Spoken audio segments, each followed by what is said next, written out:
speaker this evening is Arun. Chandra teaches music here at the college and has a couple of handouts. So there was some reading posted online from Benjamin as well as some handouts. I won't do much more of an introduction for Arun other than to just express our gratitude that he created the time and space to come out here and give us our lecture this evening for the Critical and Cultural Theory Lecture Series. So thank you, Arun. Thank you.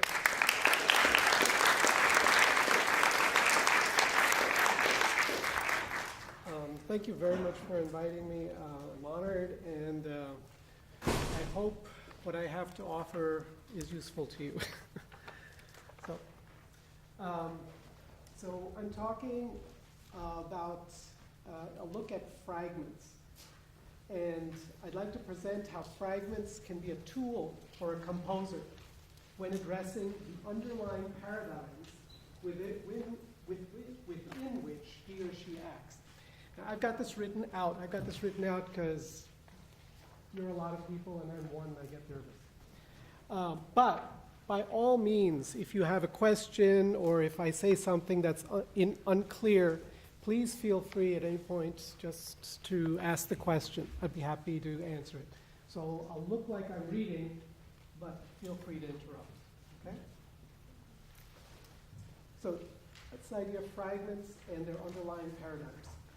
So some of you might have listened to the string quartet by Luigi Nono that's up on the website. That one's called Fragments, Stillness for Diotima. Diotima was the person who taught Socrates everything he knew. So Socrates was supposed to be the wisest man in Europe, and Diotima was the woman that he learned everything from. So that's the title, Fragments, Stillness for Diotima. If you had a chance to listen to it, I'm sure you got an idea of how difficult it was to maintain a consistency. Did some of you get a chance to listen to it? Yeah? Great, great. So you saw how those little things were there, and then what happens in the middle, these silences.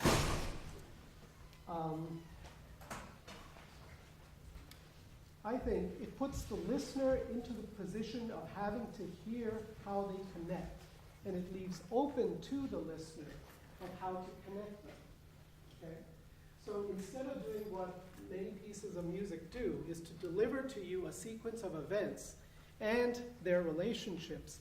Here, Luigi Nono puts the listener into the position of having to actively do something in order to make sense of the damn thing. You see what I mean?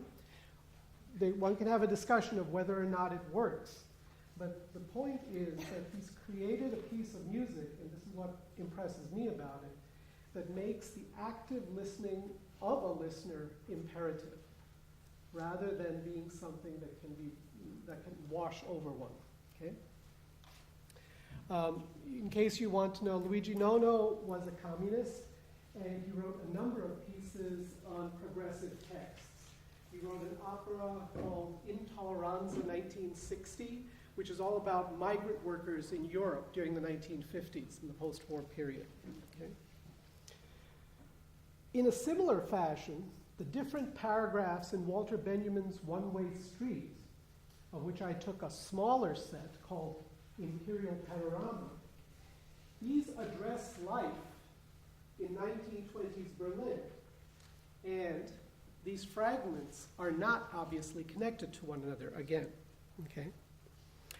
Why would a composer or writer do this? Okay? Walter Benjamin, social critic and philosopher, he studied Marx with the playwright Bertolt Brecht in the 1930s. But already in the 1920s, when One-Way Street was written, had noticed the contradictions in society and their economic roots. What I'm trying to emphasize by that was that as a philosopher, before he studied Marxian economics, he already had a perception and had the interest in analyzing what happens in society in terms of contradictions and in terms of the potentially economic basis of those contradictions. Okay? So I want to read one section from the selections that are on the web. So if you want, you can read along with me. I'm going to read the second one here.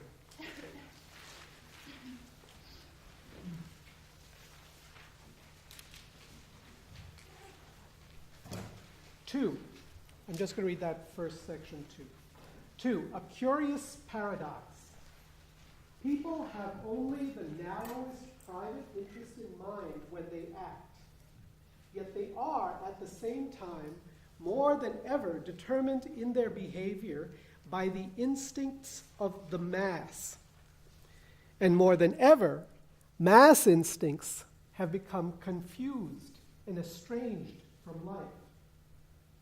Whereas the obscure impulse of the animal, as innumerable anecdotes relate, detects, as danger approaches, a way of life that still seems invisible, this society, each of whose members cares only for his own abject well-being, falls victim with animal insensibility, but without the insensate intuition of animals, as a blind mass to even the most obvious danger. And the diversity of individual goals is immaterial in face of the identity of the determining forces. Again and again, it has been shown that society's attachment to its familiar and long since forfeited life is so rigid as to nullify the genuinely human application of intellect, forethought, even in dire peril. So that in this society, the picture of imbecility is complete. Uncertainty, indeed, perversion of vital instincts, I think that should be preservation of vital instincts, and impotence, indeed, decay of the intellect.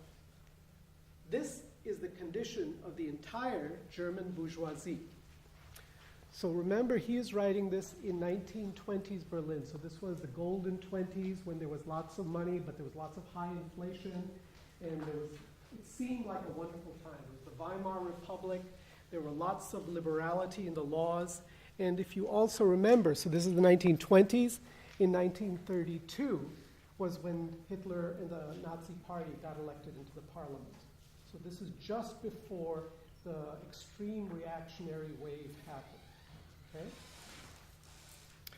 So he's talking about Berlin, he's talking about Germany in these kind of heights where the best things are happening, it's the most liberal, the most open to all kinds of things, and it's just before this mighty crash happens, where everything then, where the slaughterhouses start to get started, okay? And he's talking about the social dynamics that are happening here of individuals and how they are behaving, and what is going on such that their individual acts are given social significance, not by their own individual behaviors, but by the context in which those individual acts happen. And he's trying to place them and show how those two are in contradiction. Okay? So,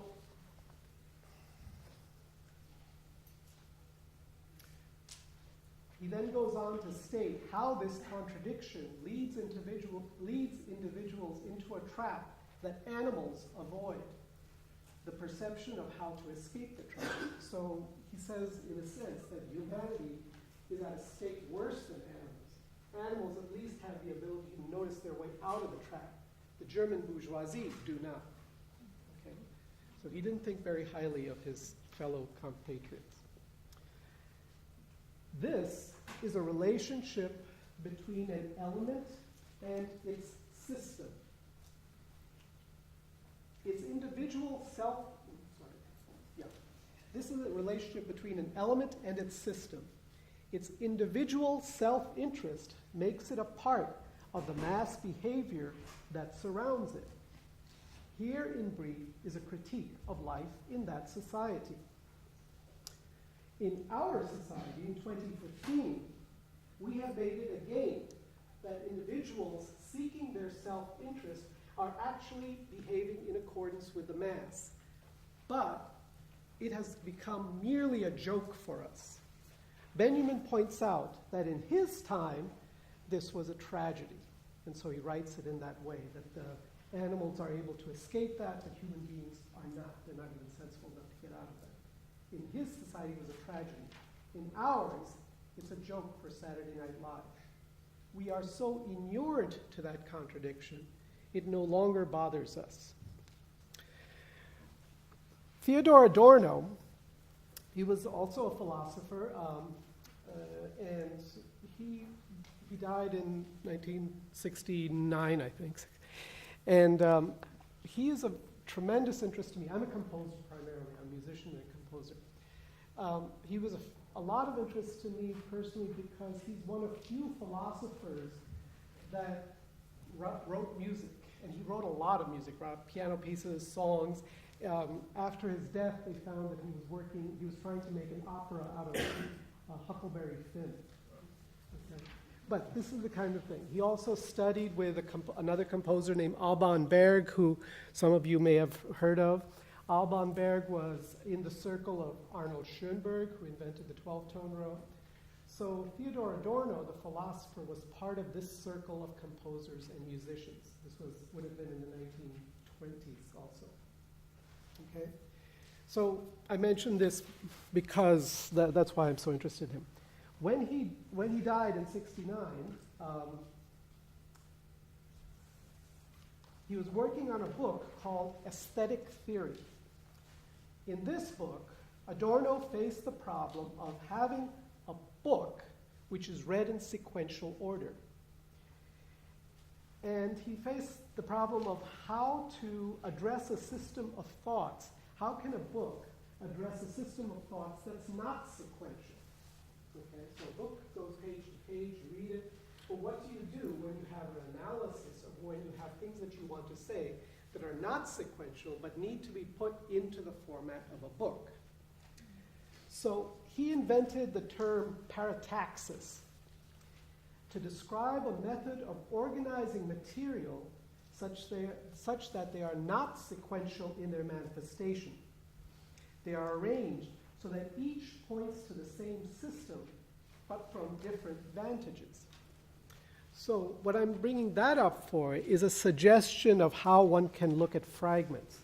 If one thinks of them paratactically, that they are all pointing from different ways, then you can understand that this might be a potential reason to take up the notion of fragments as a compositional desire, or as a writer's desire. Okay? What I would like to show in my presentation is how this link between an element and its system has operated in music over a long time. I'd also like to show how the tuning systems which underlie the music we hear determines alternatives open to a composer. The elements and their possible relations under a tuning system are limited by the system used. So in this sense, I'm trying, in my presentation, to make a parallel to what Walter Benjamin did in the paragraph that I described. He shows how the self-interest of individuals gains a different significance within the context of the system that they're operating in, such that since everybody is doing it, they get to be mass behaviors rather than being the individual ones that we hope them to be. And then he talks about that and then makes the further criticism for it. Arun, Yeah. can you go back to that second? I'm trying to get my head around this idea of this selfishness seen as like mass behavior because everyone's doing it. Is that what you're saying? Can you give an example? You kind of concretize it for us a little. I mean, how can we call these stupid things iPhones when there's 6 million of them? What happens to the eye? Right. You know? And also, what does that train us to do for behaviors? And in my world as a musician, I wonder with people having these things in their ears all that time, is it actually a way to teach people how to ignore sounds? And we're successfully training ourselves to ignore the variety of sounds that are there because they're omnipresent, so we make them. So it's in that sense, I see it, how an individual choice and the labeling of things as, and looking at things through an individual self-interest can lead to other things. It's not only selfishness. It's the idea of self-interest means that I don't look at what interests we might have in common. And so if there are things that affect all of us, I think they get ignored because of my self-interest. That's my take on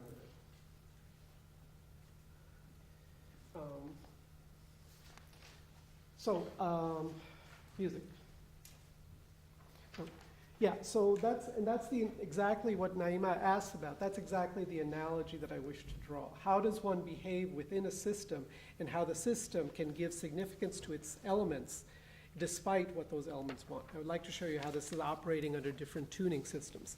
So I'm going to play, I'm a lousy pianist, but I will play a little bit for you anyway, a prelude by Bach, and then with the help of Ben Kapp and Ariel Burks, we'll sing a piece that's from about 1350, so roughly 600 some years ago, which was made within a different tuning system. And then I'll play, again badly, a piece, the beginning of a piece by Richard Wagner. And then I'll play an electronic piece by my teacher, Herbert Brunn, and then a piece that I've recently composed for 8 channels. Okay. And I want to show you how these deal with fragments and elements and their systems. Okay? I hope to anyway. Let's see what happens. Okay, so I'm going to do that. In each of these, I will try to show how their elements together create systems, how these are based on ideas of tuning systems, and how some of them attempt to resist the systems that they're part of. Because I think that's also an important attempt to talk about. How does a composer, every composer, I mean, when I say composer, I mean a visual artist, I mean a filmmaker, somebody who creates is for me somebody who composes. So in all these fields, you have to take up a medium. Like you can't, if you're going to be a visual artist, you've got to do something visual. Otherwise, you're a different kind of artist. You got to do something with sound, right? So you're starting from someplace. So that someplace is there, and that's going to be part of a system. And I know a lot of people get nihilistic about this and say, well, what's the use? If the system's going to do its thing anyway, it doesn't matter what I do. And so these moments of resistance are, for me, they're my hope. They're my one hope in this thing. So I'd like to show you how other composers have dealt with this at the same time. Okay? So the first thing I'd like to play for you is Prelude by J.S. Bach. Probably most of you have heard this before. It's a very easy piece, which is why I can sort of play it. And I want that you listen to it in a particular way. Let me play the first 4 bars of it, okay?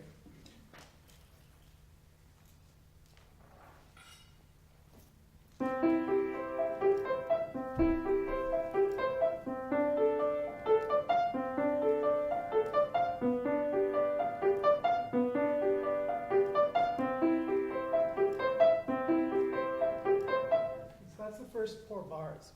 What I want you to notice, nothing different is going to happen in this piece. It's going to sound that same way. It lasts for 2 pages, so it's not too long. But that same behavior is throughout. Okay? This is called an arpeggio. It's simply a musical term referring to the notes in a chord played one after the other, rather than at the same time as a chord, you play them one after the other. So every measure has these arpeggios. What I want you to, how I would like you to listen to it, how I invite you to listen to it, is not with those aspects that stay steady. So the rhythm will stay steady, the arpeggio will stay steady, and what will change will be the chords.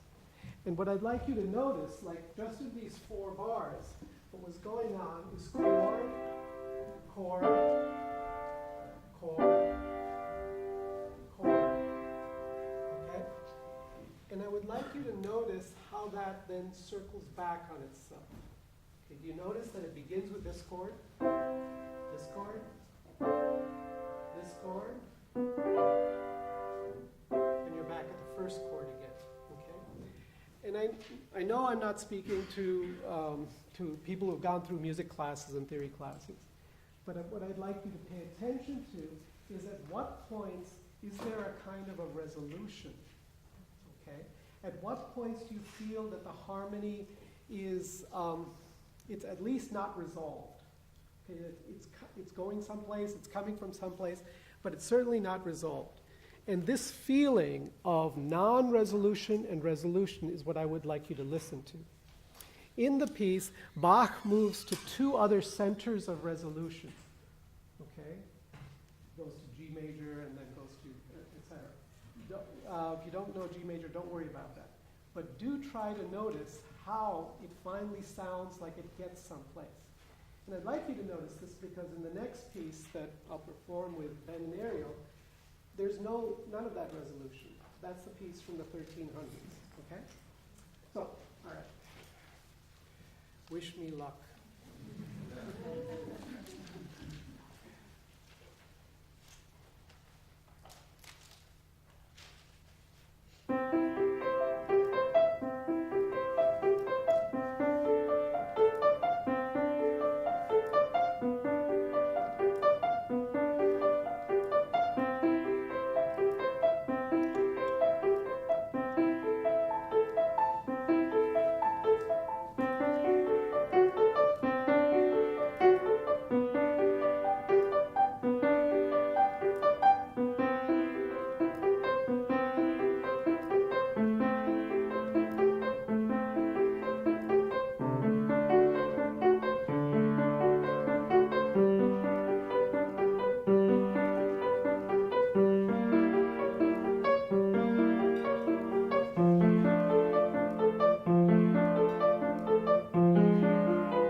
So I hope you were able to hear a little bit of those moments of non-resolution and resolution. Could people hear that a little bit? Yeah?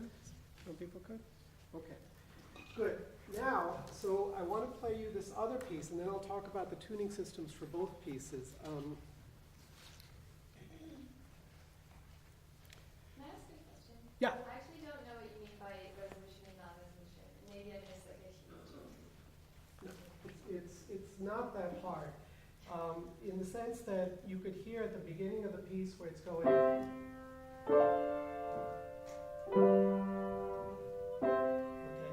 so it's going away from a center, okay, and then comes back to that center. So another way it could do that, in this place Bach does it in one key. Within a particular tuning system, that same idea could be done in a different key. Sorry.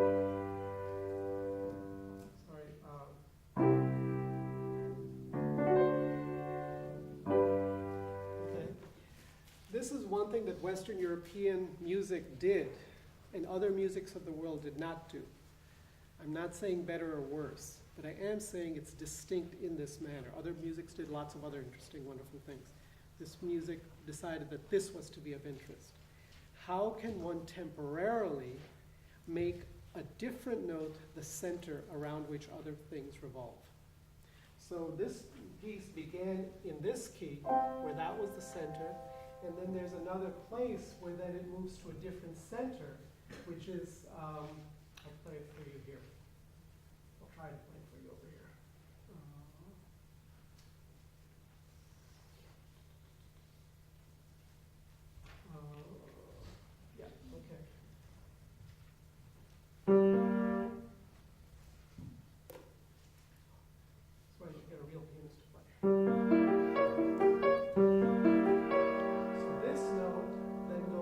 chord. So here, it's a moment of non-resolution, kind of resolving to some place. Sorry, to here. Okay, I apologize. From this chord, it goes to this chord. Right? That's what I mean by resolution. And if you can hear moments where the harmony at least does not sound, the best word I can use is resolved, that it's attempting to resolve to something, then you notice, it's moving away from something and then comes to something. Okay? Do you get the idea at least? Yeah. If I wasn't quite so nervous, I could play you the places and then show you that a little bit better. But I think it's better that I not fumble. Okay? I apologize for that. Okay. So, how they move from points of instability to stability, and then how it also moves away from the tonic and then back to the tonic.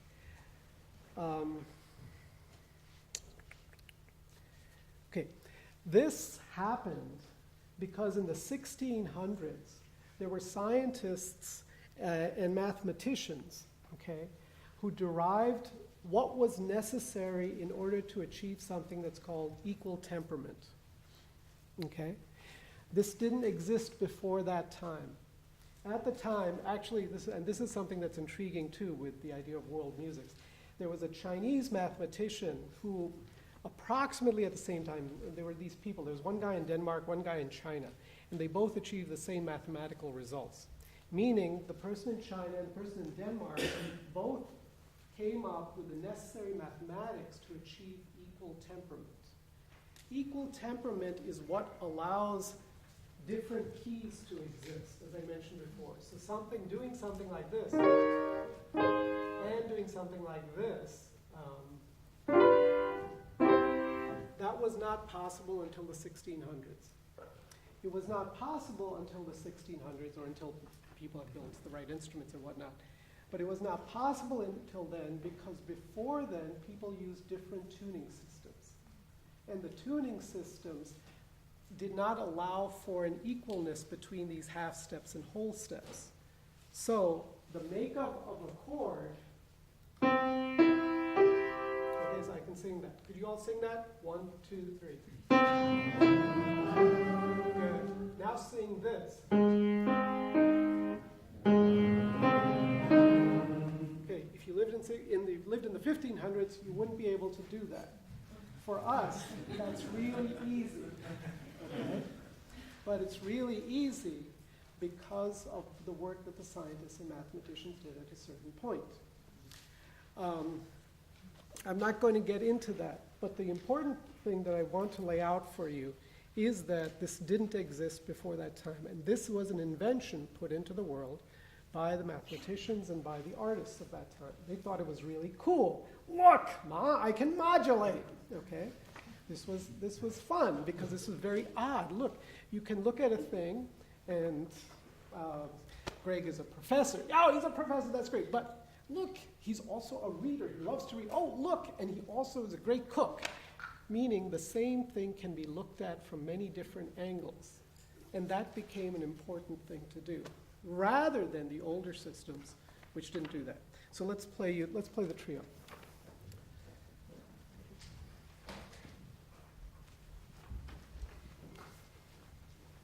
So the composer of this piece was Francesco Landini, and he died in 1375. This piece that we're going to perform, we don't really know how it was instrumented at that time. There's a vocal part that's written out, and below it there are these two other parts. So we don't really know whether it was played by a stringed instrument, like a guitar and a cello, whether these other two parts were played by wind instruments, or if even they were sung by other people, okay? So we're playing it on these instruments for you.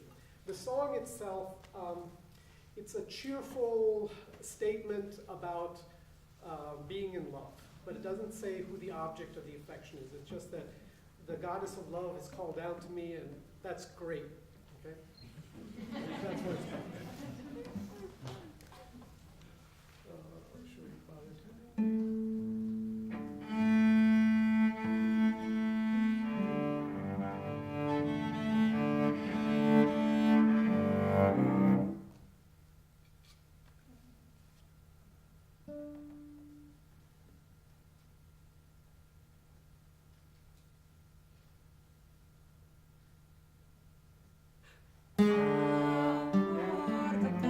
Good, start over.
We had a lot of fun rehearsing that in preparation for presenting it to you guys. Because I'm nervous, I forgot what I wanted to say before the piece, but that's all right. We'll skip that part.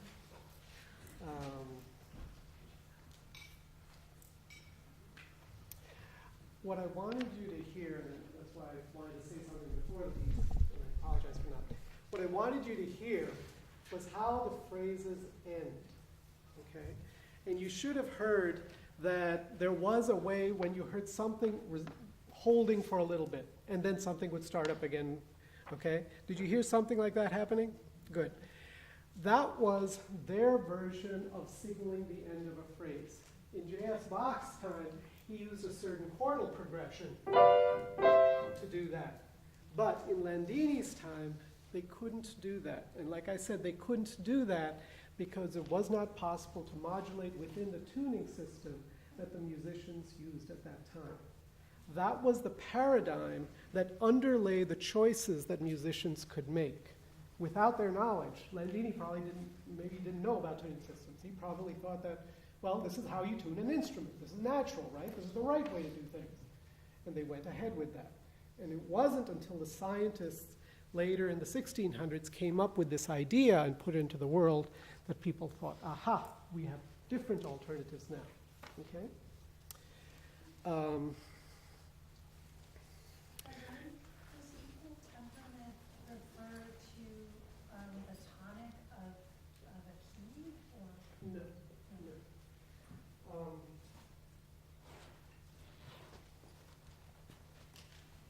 The older temperaments were based on this kind of thing. What I'm going to do is I'm going to hold down one key and play another key really loudly, okay? So, can you hear that note that's ringing? Can you sing that note that's ringing? Right, okay. The note that I played was this. Can you sing that note? At least you see how those two are different from one another? Okay, so they're two different notes. So I hit one note, but a different note sounded. Okay? This is because of the physics of strings vibrating. In every tone, there exist multiple other tones. These are its overtones. Okay? For a long time, people tuned using this system of overtones. Okay? Now, and they were able to build ratios and whatnot. However, built into this natural system of overtones is an inability to have all notes in tune with one another.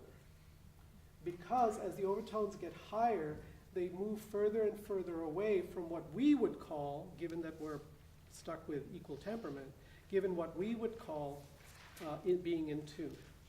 Okay? So in that sense, what equal temperament is a way of having all the notes in tune such that one can modulate. So in the older tuning systems, like here on the piano, I can go like that, and they all sound the same. In the earlier tuning systems, if this was tuned in Pythagorean tuning, I could not do that, because there are different sizes of steps. So what equal temperament refers to is not tonic and dominant, but it refers to how the keys, how the notes are tuned with one another. So there's, temperament is the word that does that. Temperament refers to the tuning system. And they can be equal temperament, they can be just temperament, they can be mean tone temperament, etc., Pythagorean, etc. So that's what I mean by that. So it's not tonic and dominant, but it's the way the notes themselves are tuned. Okay? You have to imagine the word frequency that we can use and we can understand, how often does something happen? Connecting that to a physical event was not possible for a long time. Everybody knows, A is 440 hertz. That means 440 vibrations per second. That's it. But how do you measure 440 vibrations per second? I'll tell you the story. Mersenne was a blind and a mute monk, but he made himself an expert in musical acoustics. And he invented how can they measure the vibrations, because they could feel vibrations. He said that they should have two very long tubes to have like organ pipes, and then build fires next to them, really smoky fires. And then the two tubes, they knew what the ratios were of those tubes, their relative sizes. So he made a prediction of how often they would be able to count the vibrations between the two tubes, the beats. And the smoke that was going up then vibrated, and they were able to count the vibrations of that. Isn't that amazing? And then from that, they were able to extrapolate, being very low tones, so they could count them. Then from there, they could mathematically extrapolate from that. And that's how they were able to measure vibrations. Okay? Tuning forks didn't exist before the end of the 1600s because they couldn't measure vibrations. Is that an answer? What was the name of that? Sorry? What was The mathematician? yeah. Mersenne, Mersenne, Pierre Mersenne. The Mersenne primes you might have heard about. He did other mathematical investigations too. Yeah. Okay, so the trio did not have endings of phrases the way the Bach did, and that's because of the different tuning systems involved. Okay. In this piece, the trio, there are two strong distinctions from Bach. The Landini, the trio, emphasizes the interval of a fourth. Here comes the bride, that's the interval, bum, bum, ba-dum. That piece emphasizes that interval. The Bach, rather, emphasizes the interval of the third. The Landini does not emphasize the third. That was considered to be an out-of-tune interval, a dissonant interval at the time. And it was dissonant, again, because of the tuning system that was used. Okay? Because Landini avoided the third, he could not use chords the way we do.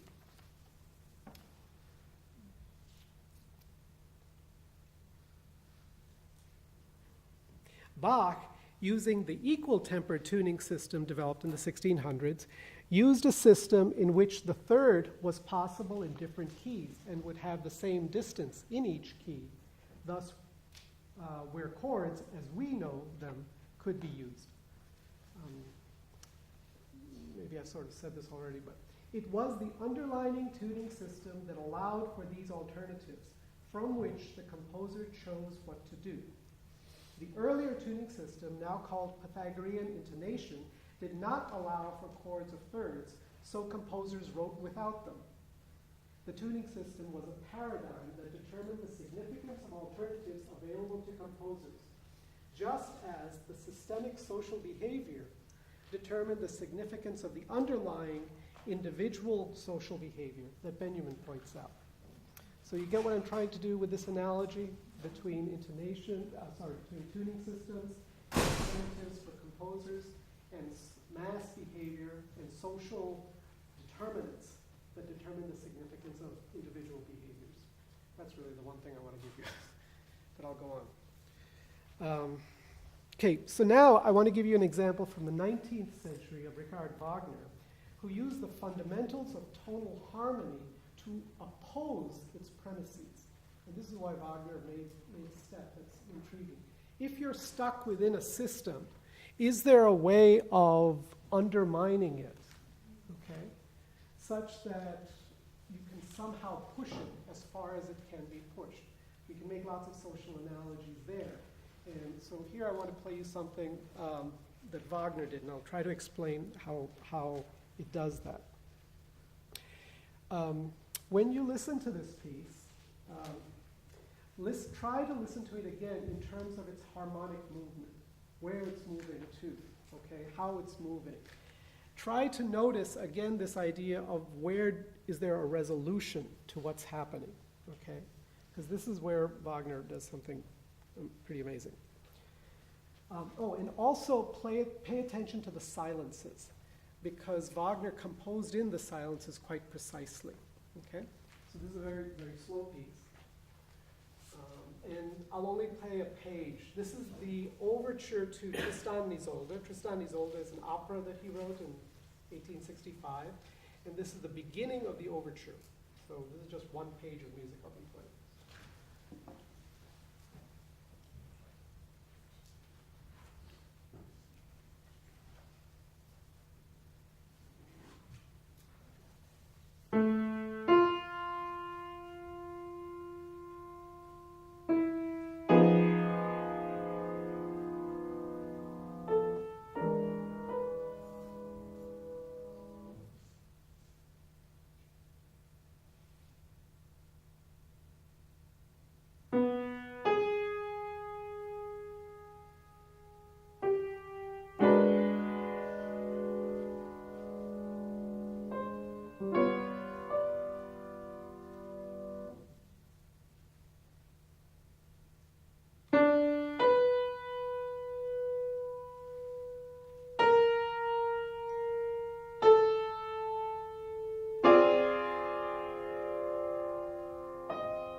What I want you to notice with that piece is that you've got this one gesture. It's repeated 3 times, right? 4 times, okay? And where is it going to? And where does it get to, okay? Unlike the Bach, okay, there's not this circle that's made, kind of a resolution where it comes back to a tonality. In this one, it pushes forward with a tonality and promises you something. So when I was demonstrating the closure of tonality that you can have in different keys, what I was doing was playing a chord that's not resolved and then a chord that resolves. What Wagner does here is put together a series of chords that don't resolve, that keep leading someplace, but never come to the place where they promise they're going to. This was a remarkable step, considering the laws of tonality that held until then, laws that people invented, okay? And what should happen in music, there should be this thing where you come back to the tonic key. And every popular song that has gone on in my generation and yours obeys that law. But why should they? You know, why should something have to come back to where it started from? So this piece and the way it did it was a remarkable step.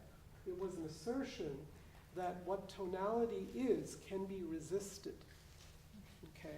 And it is resisted by putting together these chords in such a way that they promise a resolution which they never deliver, okay? And this is one of the reasons why Wagner made such a big step.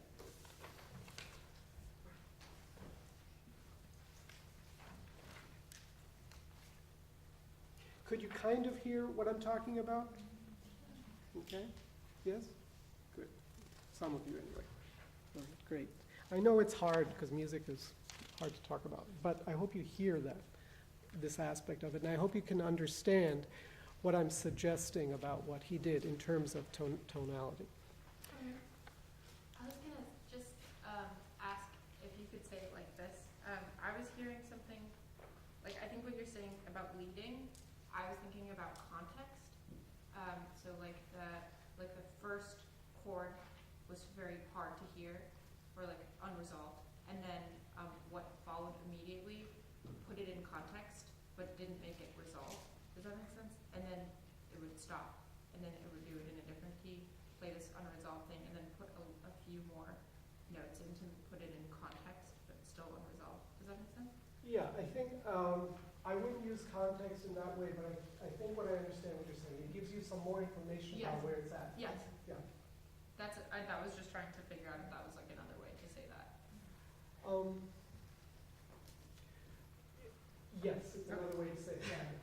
But one thing that's missing from there is the notion that how it's pushing against the things that tonality requires. This kind of self-enclosedness of referring back to a time. Yeah. And that's an important aspect of it that I don't want lost. But I think you get it. Yeah, what you're saying there. You want something? All right. In this piece, I hope that you noticed that there was no harmonic center. These phrases are all moving towards something, implying the arrival of a tonal center that is never reached. Even in the last phrase, there is a kind of resolution that it gets to, but that arrival is not the resolution that was promised, someplace else. Okay? This is a way in which Wagner created a piece of music that uses the implications offered by a tonal system, but prevents them from resolving. So the implications offered by a tonal system are these chords that imply a resolution, and how he used them was in ways that they don't.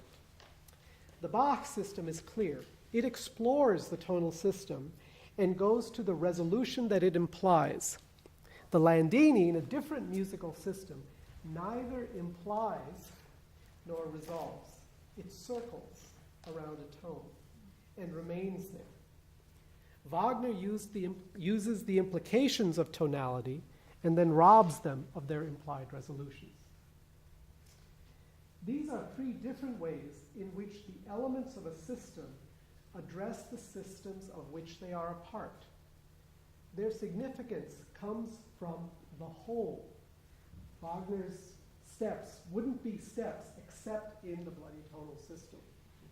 Their significance comes from the whole, and their alternatives are built from the possibilities their systems imply. different ways in which fragments create entities.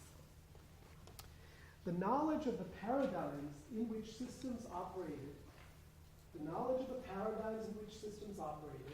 allowed composers to address them as alternatives.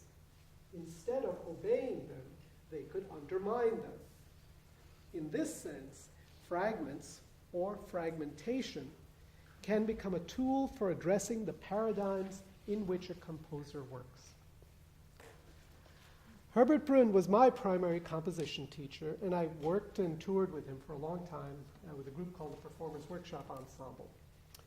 In 1964, he wrote the following piece, Futility 1964, and you should have the text for that. Brunn was one of the first composers to work in an electronic studio, and this work was composed at the University of Illinois. So you have to imagine a time in which you couldn't go to Radio Shack and buy a synthesizer. Okay? And this was a time that these things actually, when Brunn started working with them in Germany, these people were working with things that the radio engineers at radio stations didn't want to use. Oh, we don't want that stuff. Can we play with them? Yeah, you can play with them. So they were working in the basement of the German radio station with cast-off junk and seeing, well, what can I do with junk to build compositions? So then there were only a few places in the world in 1964 where one could even have a studio or go and work with them. So this is in that time. In this piece, you will hear fragments of sound within which the content of the poem is recited. The poem provides the continuity against which the fragmentary sounds interrupt. The piece is 8 minutes long, and the sounds could be considered as an example of Adorno's notion of parataxis. Okay? So it's 8 minutes long, and you should have the text.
Of sound.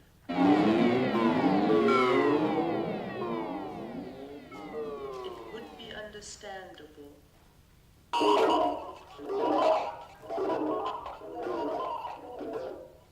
For it is believable.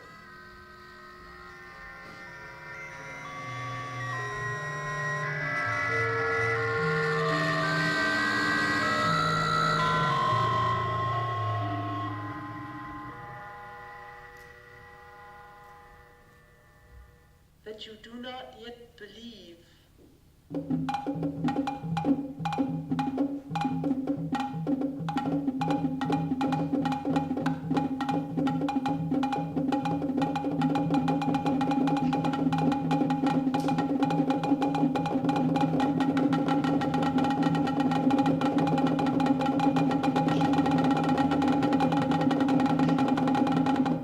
In hearing the sound of events,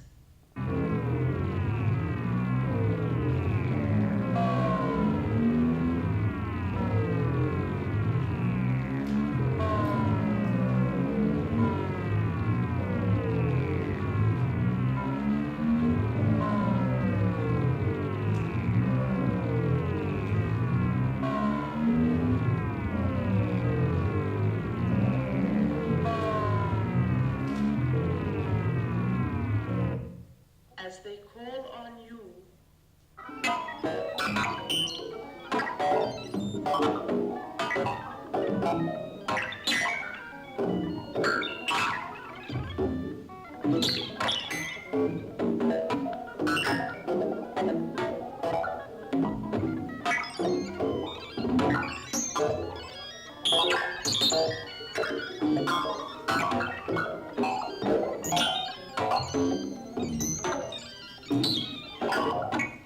to create the suitable language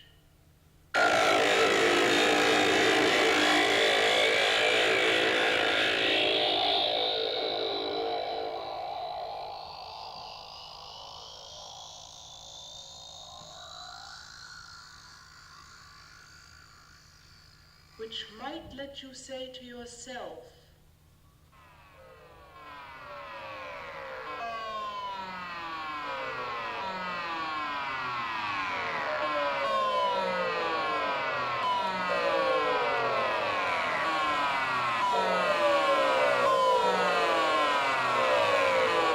that which is said to you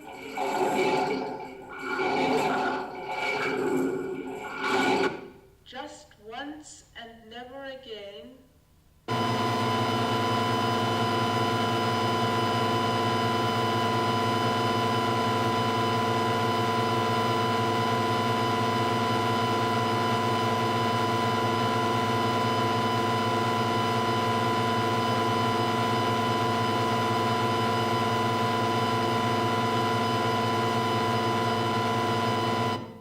for the first and the last time.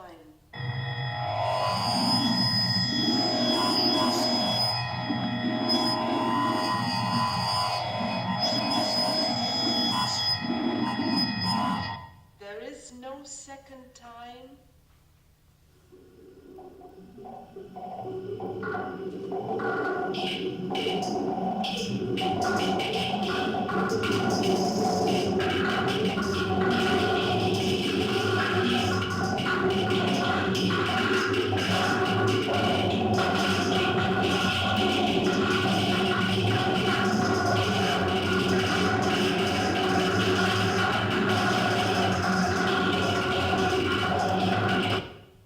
Since a language gained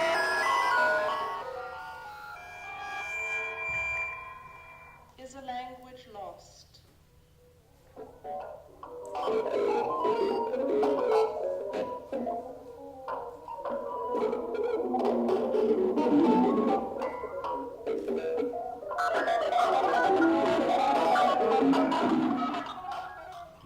And to even try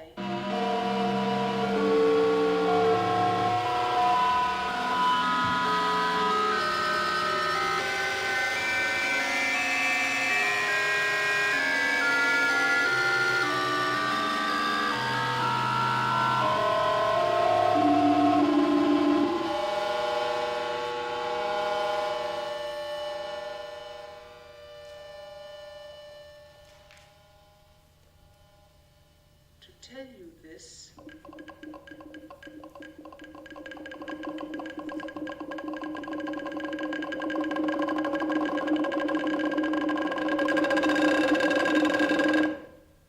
seems a sheer waste of time.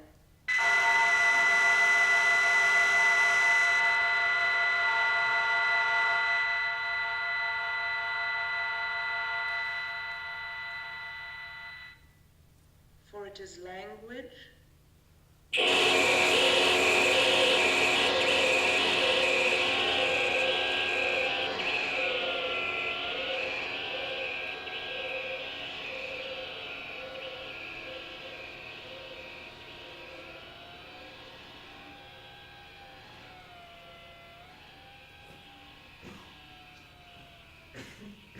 and thus lost.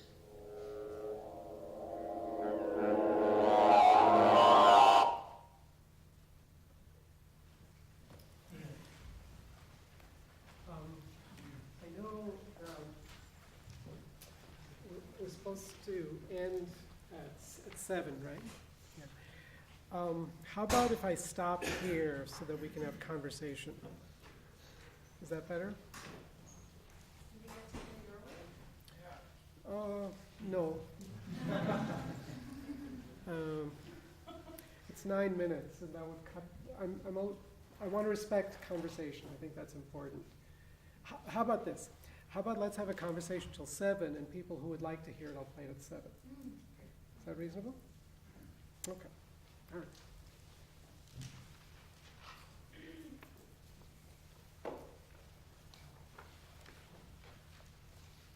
Well, I was thinking about what Evelyn said when she was making sense of the overture from Tristan Isolde in terms of an establishing of a note and then the introduction of context and then non-resolution. And you said I would use the word context. And I was thinking, because context is like a generalized concept, and it's more maybe closer to something like a situation. There's a sense of a narrative situation, something like that. Just trying to think about kind of that it is that this deferral of resolution, but it doesn't. But there is story present. There's some kind of momentum moving towards or unfolding situation. And interestingly, in the same year, that overture was used both in Melancholia, that film Melancholia, and in Chantal Ackerman's new film, both in kind of apocalyptic scenes in big landscapes. So Oh, you mean contemporary movies have used that music? within 3 months of each other, these films came out that both had that overture. Yes. Wagner has been fertile feeding ground for Hollywood musicians. Yes. You can go back to Star Wars and all the themes that they have that I'm sure you guys learned when you were little. My son did, I didn't. That fit with the different characters. This is directly a Wagnerian concept. He filled his operas with leitmotifs. And the Hollywood composers, they're good musicians, very good musicians, but they ripped him off fiendishly. Yeah. But the notion of context, I'm not trying to be strict with the words, with the naming. We can be flexible with that. The only thing that I don't want lost is the thought that what is created is something that doesn't deliver the things that it ought to deliver, and therefore generates a new way of building a sequence. The story is possible. Where I'm a little bit allergic to story is that it provides a continuity which may not be in the composition. And I'm a little bit dubious about us as listeners implying that, putting that on something. So,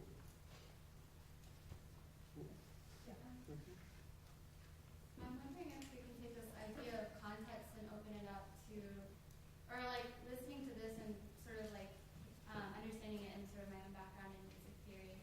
I feel like context is actually what sets up that expectation of resolution. Because as resolution doesn't necessarily like sound a certain way, but it's built from culture, right? Like these, or it's built by artists. Yeah. right, and so like these systems of tuning and these different paradigms of tuning and ideas of like resolution and build-up are very culture specific, maybe. Certainly, absolutely. So maybe that's like the way that we can think about this idea of context or like narrative and resolution is that what that looks like is very culturally specific and depends on who's different. Of course, one of the things that really intrigues me, if this Dutchman and this Chinaman came up with these theories more or less simultaneously, what happened in China such that it didn't pervade the world of musicians? And what happened in Europe such that it did? So why not?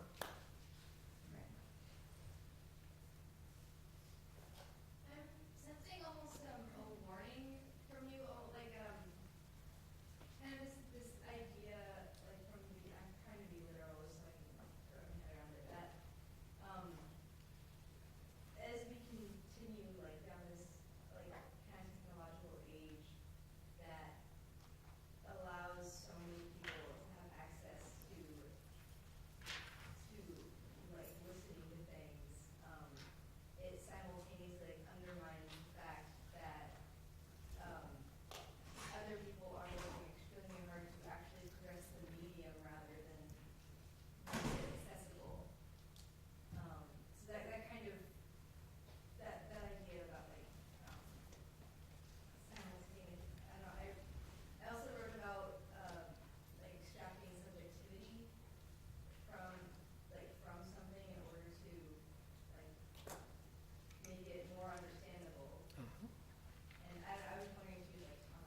Yeah, yeah, yeah. I like what you have to say, meaning, and I hope I'm taking it the correct way, to look at a work and describe what its subjectivity is, rather than to look at a work and describe it with something that I might be putting on it, try to elicit from it how it's unique. I very much like to do that. I like to listen and try to find out, well, what is this thing telling me that nothing else is telling me? Is this parallel to what you were thinking about, the subjectivity of a work? Yeah, that actually really helps me try to like visualize it a little better. Yeah, yeah. There's a notion that I find very helpful, the notion of distinguishing description, meaning how can we describe things such that become distinguished, and how can we describe our friends or people around us, the ideas that are around us, so that their uniqueness be preserved. There are too many ways of describing each other where it's always like something. And both in poetry and in social relations, I don't like the word like. I think, and I can make the joke about it, but I think it obscures things too much. When people always connect things that, oh, that's kind of like this. My music students always say, oh, this is kind of like this group, but it's kind of like this group too, instead of, well, what is it? Or what do you learn best from it? That's a different question. And that for me is where I like what you have to say about eliciting the subjectivity of what you're looking at.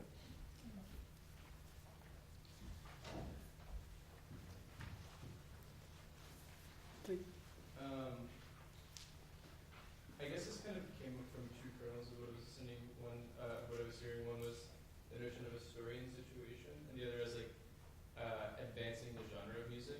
And we've referenced Adorno and Benjamin, and thinking about the idea of dialectics and the story of progress. And so far, you've kind of established music as an analog. And can you talk more about like the concept of dialectics in philosophy, and if that is relative to the way that composers approach music? There is a notion of dialectics that's very much part of that. The idea of dialectics, as we use it these days, mostly comes from Hegel, the philosopher of the late 1700s, early 1800s. Okay? He was one of Marx's teachers. And he developed this within a context of trying to look at social history.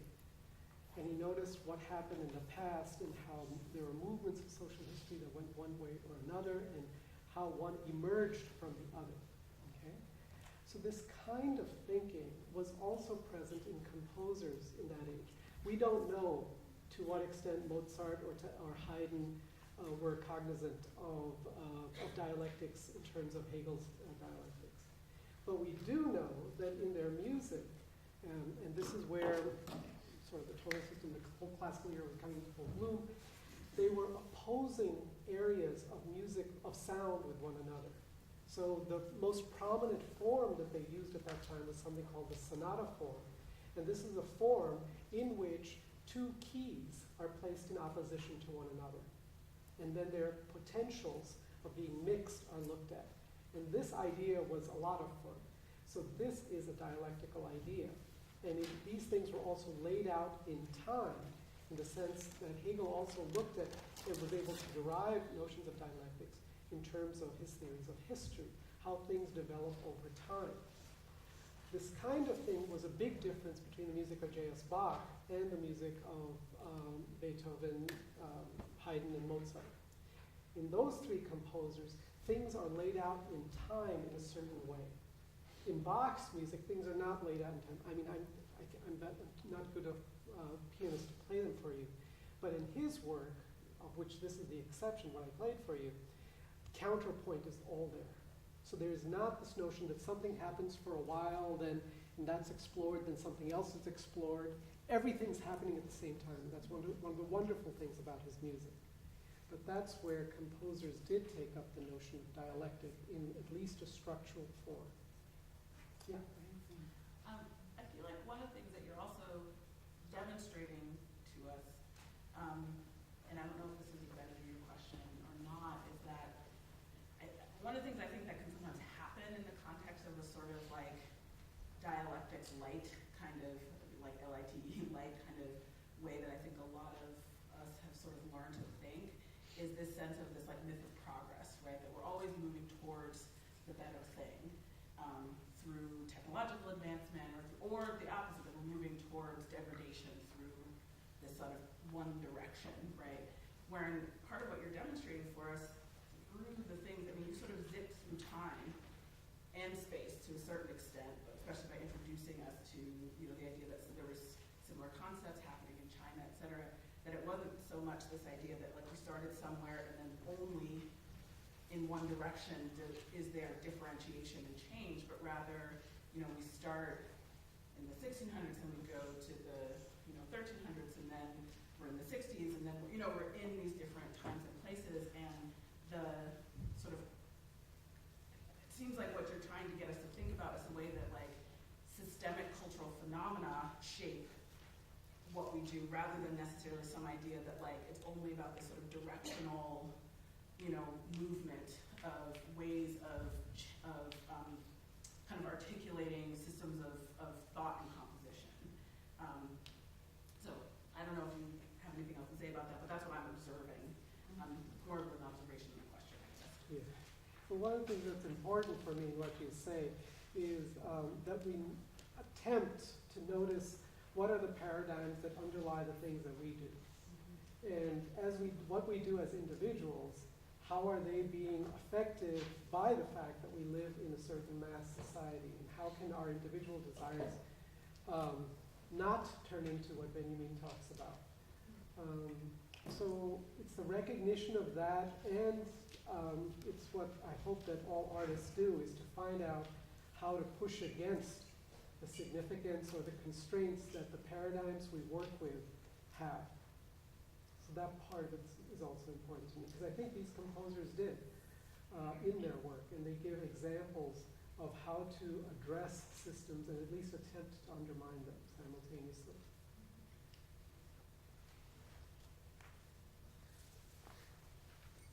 Okay. Well, on there is two. I was just thinking about like what you're trying to do, and also what this music is trying to do, and which, I mean, I don't know if I can articulate exactly what you're trying to do. You probably can articulate that better than me, but showing people how to listen differently, undermining these systems that you're talking about. I wonder also if you could talk about these compositions, how they are, I guess, accessibility and someone's engagement with it. There's an opening for the listener to like place themselves and like arrange these fragments, but there's like a possibility always when dealing with like unorganized sounds or sounds that are laid out non-sequentially, or like noise, that one could either be like abjected from the piece or join like maybe like a shared abjection. Maybe abjection isn't the right word, but that's a word that I've been associating with noise a lot because I've been listening and reading a lot about noise. So if you could talk about this sort of like spitting out thing and accessibility, and who the music is the music made for a listener, or is it made for a system? Are like common people who aren't used to these sorts of opportunities to engage, like is there a way to engage like my mother or something, you know what I mean? Just like these are fragments of questions, I guess, and you could organize them how you want. Yeah, the power of the listener is that the listener decides the significance of what is spoken. Right. So I'm at your mercy.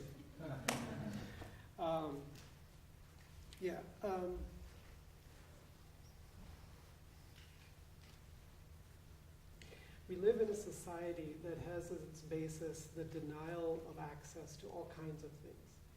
I don't know if it happened in your generation, but in my generation, People used to mock Cuba, and oh, there's so many lines for everything. Also, they used to mock communist Soviet Russia in the same way. Okay, so here, there's no lines. That's wonderful. We're capitalism, right? One of the reasons why they had so many lines is that things were available to everybody. One of the reasons we don't have so many lines is that things are not available to everybody. It's money, okay? If you have lots of money, you can get it. If not, that's it, okay? So why I'm mentioning that is it was the social system that we live in that is based on the denial of accessibility. So then one can say that a mathematician from the past is inaccessible to me. I just don't like math, okay? I can't say, but you can go to the library and you can get the book and read it. Opera is inaccessible to me. Okay, so it's for the elites, it's for the rich. Opera tickets are cheaper than Bruce Springsteen, Rolling Stones. What happens there? Where's the denial coming in from? So it's a common criticism made of the arts that they are inaccessible. But given our world, I think that's a misnomer. I think it's a hangover from behaviors that we've had. But the art itself is not inaccessible. It sits there. And it's perfectly fine if you don't feel that you get it. But we come from a society that if you don't get it, it's not for me. Not, I'm my own man. Okay? You want to do that? It's a free country. Do what you want. Okay? That's where the access thing gets perverted. So what somebody makes, in some sense, and taking back this notion of subjectivity, okay, if you are as subjective as you can be, then it should be difficult for me to understand what you're talking about. The more you are subjective, the more you are different from me, and more power to that, right? But that also means that what you write, what you create in terms of your art, won't be easy for me to get, and it shouldn't be, because it's offering me something that's not already what I have. That's how I look at these pieces of art. Their inaccessibility comes from our being used to a certain behavior that things are accessible or not accessible. And from not looking at what individuals create might of necessity be strongly different from who I am. And if we could have a society in which all our differences were far more important than our similarities, that would be wonderful. Can I have a follow-up question? For 5 cents. 5 cents. How is that then related to the massive self-interest? If our society is set up based on our similarities, and yet all of the new sort of wave of advertisements and technologies focus on so much our subjectivity or ways that they're unique to our individual personality. And there we ought to be, there I wish we were a little smarter than we were. Yeah. That how can you have a mass-produced good that is useful for my self-interest? Maybe we don't have enough respect for our subjectivity, such that we think that this mass-produced good does reflect my personality. But do you see then how it connects to art? Because that is, I think you raised an important problem. But do you see how that links to art then? So I would say the more inaccessible, the better. I'm curious about questions of access too in relationship to this question of working within different sort of contexts and paradigms of musical composition and notation. So for example, I mean, this is less relevant to those composers that are very much working within the systems in which they're a part of to sort of push against those paradigms. But I'm curious to think about ways that that sets this thing up for there to be different modes of access to the means of producing compositions or producing music. For example, like you said, there's a big difference then to the means of creating compositions and instruments instrumentation than there is now, that we have like access to a lot of like technological means of creating sound and noise. So I'm sort of curious about this like idea of composition in these sort of like different paradigms, and like how does this idea or like these modes of pushing against how can modes of pushing against the sort of systems within which we're looking at play into this question of cultural context and the sort of like the ability to like maybe even push ourselves outside of like maybe Western modes of like instrumentation and notation and music theory and like the history of music theory. I don't know if that's a question, but I'm sort of curious about like what is your relationship as a composer to sort of like music outside of the Eurocenter or like the West, and you know, what are ways that that's also like brought into conversation in composition? I taught for 2 years in Taiwan, Right. and I taught for 1 year in India, and I was born in India, but I was raised in the United States. There are aspects of being Eurocentric that I want people to be aware of. I want people to know when they turn on the bass in their cars and they play the really loud thumping bass, that this is something Richard Wagner invented. Okay? And it's a lack of knowledge of that annoys me. I don't care if Wagner is really remembered, but they should know the historical basis of the things that they love. The guy in rock and roll music, the guy who plays the 5 chord at the end of the piece and he swirls his hands around and then he brings his guitar down with a smash like this for the final chord. I want him to know, because usually a him, sometimes it's a her, but it's usually a him. But I want him to know that this is something that was invented in the 1600s, and he's being obedient to something that was done in the 1600s. It takes a goddamn Eurocentrism to find that out. And the only thing that I'm dubious about with going outside of one's culture and finding other instruments is that then you don't find what the roots of your own culture are, and the problematic roots, the things that really we don't want to replicate once again. So that for me is important with noticing that. But schools don't do that. You know, I went to music school for lots and lots and lots of years, but they don't teach you the social context of the things, the facts that are there. They don't teach you that somebody invented this whole thing. And we can invent things too, because look, he's inventing things, so we can invent them too. Why not? It's not from God, and it's not something that is eternal. I bring up this whole thing about time also in Naima's question about time, because I want you to notice that things change, and thus we can change them too. The cynicism that, we're stuck with it, the American shrug that goes along with everything, that I find really keeps us helpless. So I haven't learned enough about other musics, and I'd love to learn more. Particularly, I'd like to learn more about Persian music. But they had a different attitude towards it. Some of the things that I noticed both in Taiwan and in India is that art is seen as an output of society. Okay, so art is something which then confirms what society is about. I think it's a European concept that art is something which is not just a positive output of society, but can be a potential input to it, to make it change. And that's a non-traditional idea of art. So that idea also interests me. I noticed when I was in India that the musical arts are extremely conservative, but the visual artists and the writers were not. And they were not because they were willing to take ideas from Japanese art, from European art, from South American art, and incorporate it into what they were doing. But the musicians, they just did their thing.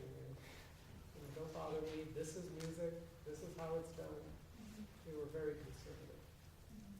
So to that extent, I'm interested in finding out how art can contribute to changing society. But too many of those musicians were there because this is art, this is beauty, this is what we must recreate, and this is what we must maintain. And our society is desperately needing a different way of thinking. So that's a response. That seems a very strong note to end on. And I will ask your attention just for 2 more minutes. First of all, to thank Arun for coming out this evening.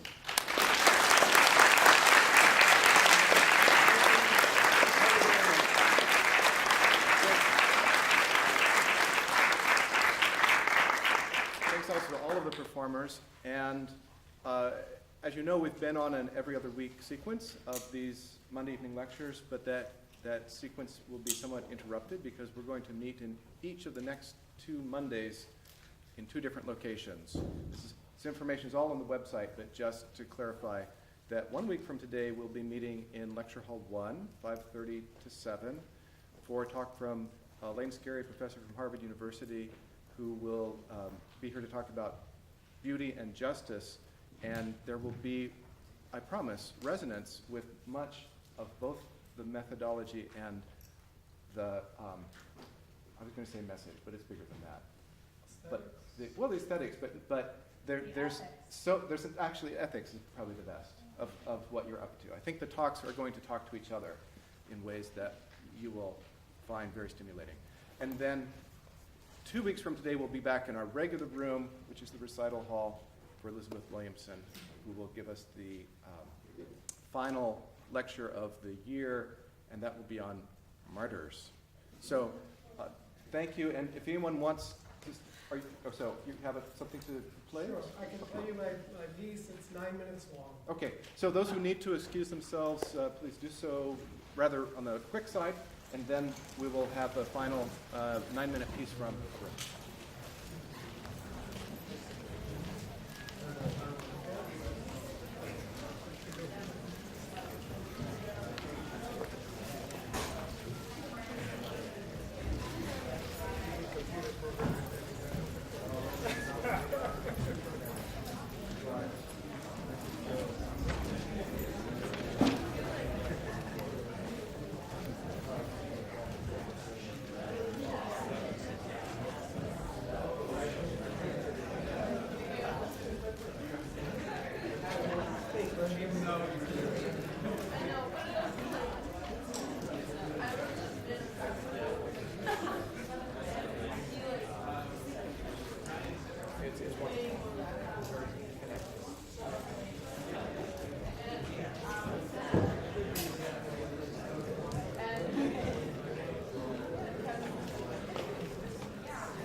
Okay, so let me give a brief introduction so you know what's up. And then when we'll do the piece and then we can quit. Thank you so much for staying. It's very nice of you, very kind of you. Okay. So this is a piece for computers. I'm a programmer, so I write the programs with which I build my pieces. And in this piece, I was looking at the idea of a sentence that one speaks, okay? And so what constitutes a sentence acoustically? And one of the things I find really fascinating is when you record a sentence of someone's and then look at it under, those programs where they show you the waveform and stuff. It's really hard to tell where a word ends and the next one begins, okay? And so given that it's so physically hard to do that, what are our brains doing such that they're parsing out these sentences that physically and acoustically we can't tell where something ends and something begins, okay? And that's for me a fascinating thing. So what are you doing? How the hell are you interpreting my sentence at all? And if you know kids also, when they grow up, they do learn phrases, okay, as chunks, as what they can say. They do learn words too, but they don't learn words and then put them into sentences. They learn words, they learn phrases, and then they're doing sentences. So what happens there? So that's fascinating. So here I looked at the notion of sentence. And so I'm a composer, and I like to give myself challenges in when I compose. So I thought, here I'm not going to work with notes, but the sentence will be the fundamental thing that I will work with. Okay, and because I'm a programmer, I can go and make those things. So a sentence consists of words. So I have to decide how many words will there be in a sentence. A sentence also has a pitch range. There are times, and there are a few times, when I want to go really high in pitch if I want to emphasize something. But most of the time when I talk to you, I'm speaking in a certain bandwidth. You know, if you get me pissed off, then I might start talking like this, but I'm still speaking in a certain bandwidth. The amplitude is higher, okay? But the bandwidth it has a bandwidth. So that was another criteria. So how many words, what's the frequency bandwidth, what's the dynamic bandwidth? These were sort of the three variables that I was working with, okay? And this is also why I thought of this for this presentation, with the notion of fragments. And that if you take, how can you look at the smallest parts of something, and then from that build up other things? So that's how I was taking up the notion of fragments in this piece. So this piece is called Country Mouth and the Three Ears. I know Goldilocks and the Three Bears. This is Country Mouth. You know, country mouth and city mouth? Same idea, okay? And that was deliberate because I was thinking, if with these sentences that are going on, and I was thinking that how do we listen to each other? How do I listen to people? And wouldn't it be nice if I had 3 ears so I could listen to your words and what you say? I could listen then, what are other sentences that might be going on? And how many different sentences could I hear from you at the same time? And how many ears would I need to do that, right? Wouldn't that be wonderful? And would it be wonderful also if you could change the number of ears that you're using? So sometimes you're using just one because you don't really want to listen to that guy anyway. But sometimes you want to listen with a dozen ears. And wouldn't it be wonderful if we had bodies that could do that? So this is a piece. That was the idea of this piece. That how can I present sentences that maybe say the same thing, but with different densities of information? Okay? Sometimes one wants to listen with 16, sometimes with 12, sometimes 8, 4, and you will hear this going on. And that was the experiment made in here. Okay? So this piece is for an audience of Martians. Okay? So it's 9 minutes long, and I hope you enjoy it. Or at least try to enjoy the experience of what happens with simultaneities. I call this a draft of the piece. It's a brand new piece, and so I'm not yet finished working on it, but it's a fairly complete draft. It's about 80% there.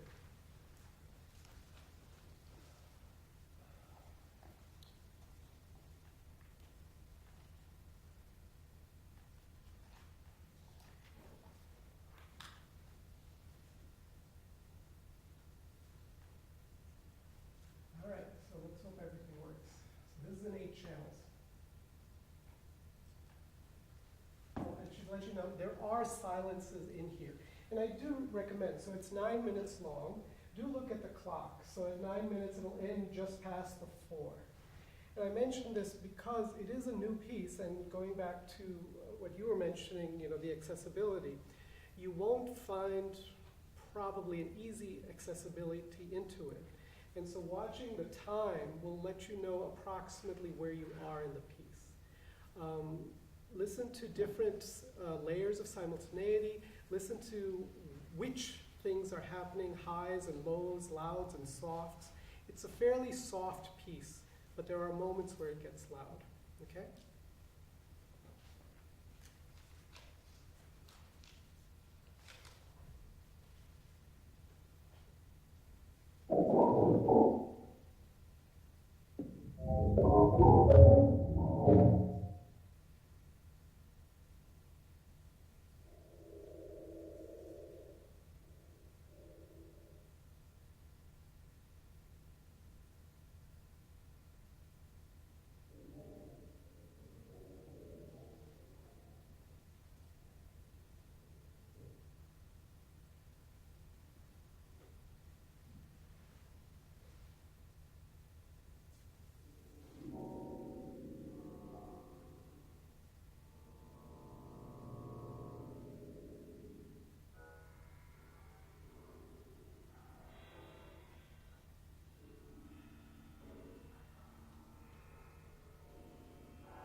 It died.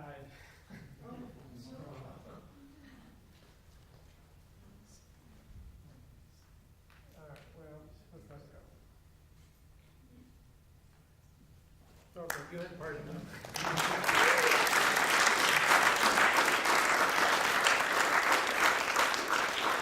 Thank you very much. You've been very warm and inviting. Thank you.